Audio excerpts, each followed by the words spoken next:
सनातन धर्म की परंपरा के मुताबिक पूर्वजों को मोक्ष दिलाने के लिए प्रसिद्ध मोक्ष स्थली गया में इन दिनों पिंडदान के बाद सुफल देने वाले गयापाल पंडा ही पिंडदान कर यहाँ की पुरानी परंपरा निभा रहे हैं।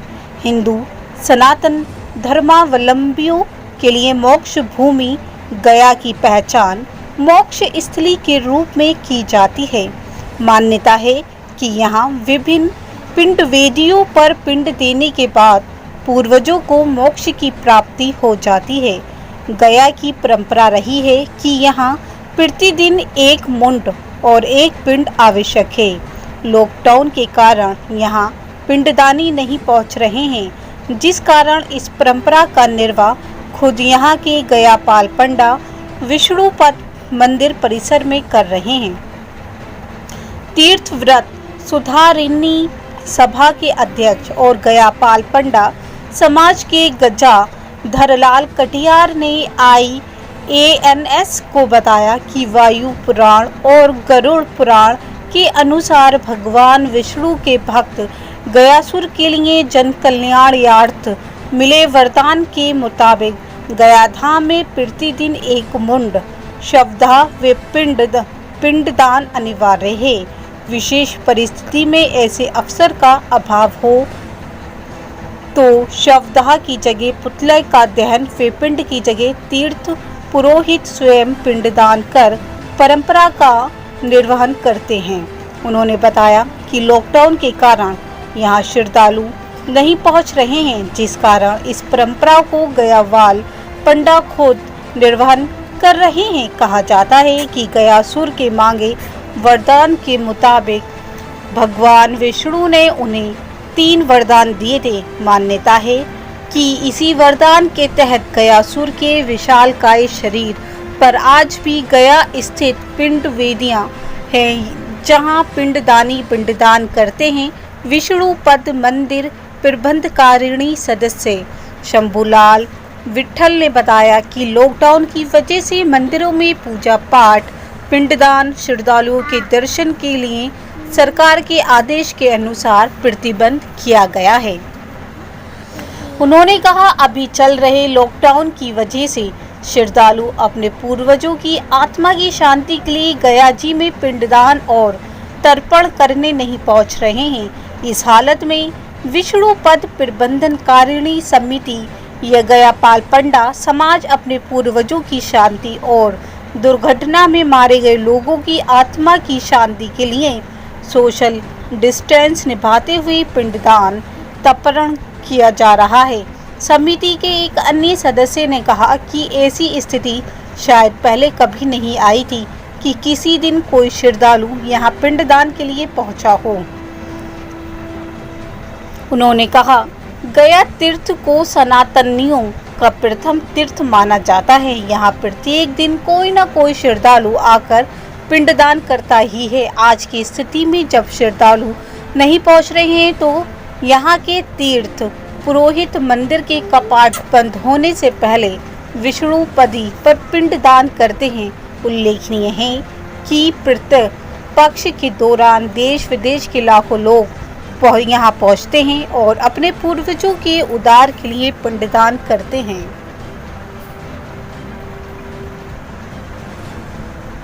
पिंड और एक मुंड का कुछ शास्त्रों में और पुराणों में जो वर्णित है ना, उस परंपरा को जो है आज वर्तमान में जो है लॉकडाउन जो हो गया है तो बाहर से कोई यात्री लोग नहीं आ रहे हैं, तो उस परंपरा को जो है जैसे यहाँ नियमित नैतिक ये नित्य जो है 4 पूजा जो है भगवान का होता है, उसी तरह से ये जो है एक भगवान का पूजा समझिए कि जो है भगवान के चरण के ऊपर पिंडदान का भी विधान है, नित्य होना चाहिए। ऐसा जो है वरदान है गयासुर राक्षस को भगवान ने दिया है, तो उसी को परंपरा को निभाते हुए जैसे नित्य 4 पूजा हो रही है, उसी तरह ये चरण के ऊपर भगवान के पिंडदान भी हम गयावाल लोग कर रहे हैं। कि जैसे आज जो भी ये पूरे विश्व में इतना बड़ा जो ये प्रकोप जो दैविक प्रकोप कहिए या जो भी कारण हो जिस कारण से हुआ है, तो आगे भगवान जो है ऐसा न कुछ हो कि यहाँ पिंडदान बंद होने से कोई और आगे कोई बहुत बड़ा प्रकोप उत्पन्न हो जाए। इसलिए हम गयावाल लोग सभी देवताओं से यही प्रार्थना करते हुए भगवान के चरण के ऊपर पिंड दे रहे हैं कि जो हमारे पितृ लोग गए हैं वो भी स्वर्ग को प्राप्त करें, और इस लॉकडाउन में और जो है ये महामारी में जो लोग गए हैं उनकी भी आत्मा को शांति मिले। हम लोगों का ये तीर्थ यात्री नहीं आ रहे, जिसको लेकर के कह रहे हैं। जी हाँ, तीर्थयात्री नहीं आ रहे हैं, इस कारण जो है इस परंपरा को हम लोगों ने शुरू किया है। और पंडा समाज जो है 1-2 की संख्या में जब तक लॉकडाउन रहती है ये जो है चलता रहेगा नित्य तरह जो है। परिचय बताइए। मेरा नाम शंभूलाल बिट्ठल, प्रबंध कारिणी सदस्य विष्णुपद गया जी।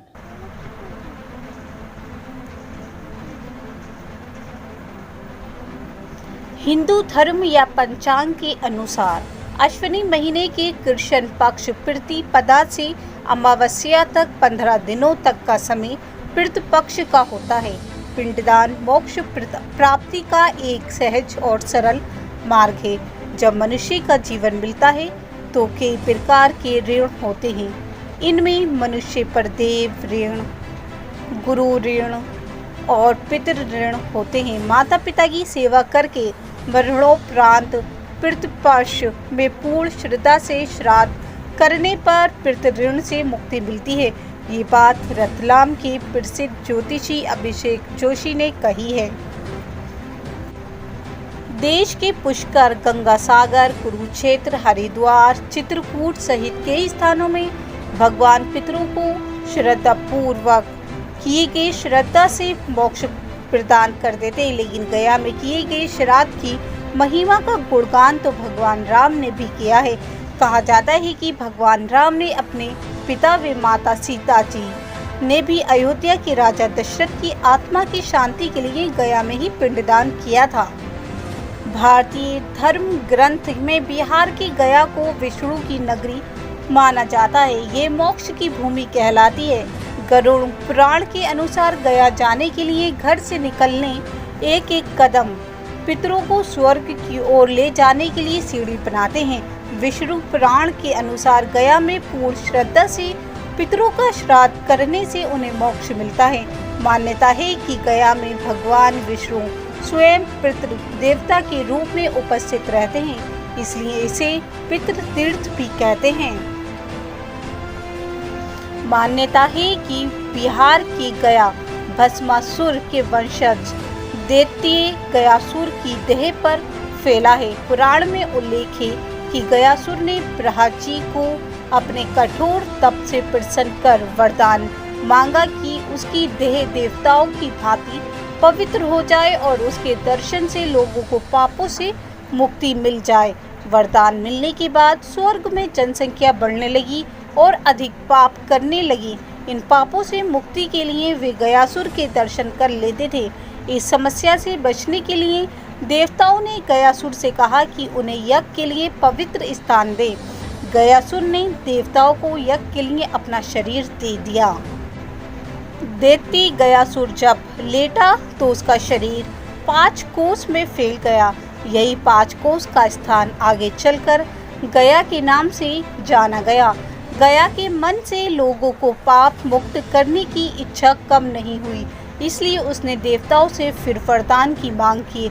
ये स्थान लोगों के लिए पाप मुक्ति बना रहे। जो भी श्रद्धालु यहाँ श्रद्धा से पिंडदान करते हैं उनके पितरों को मोक्ष मिलता है।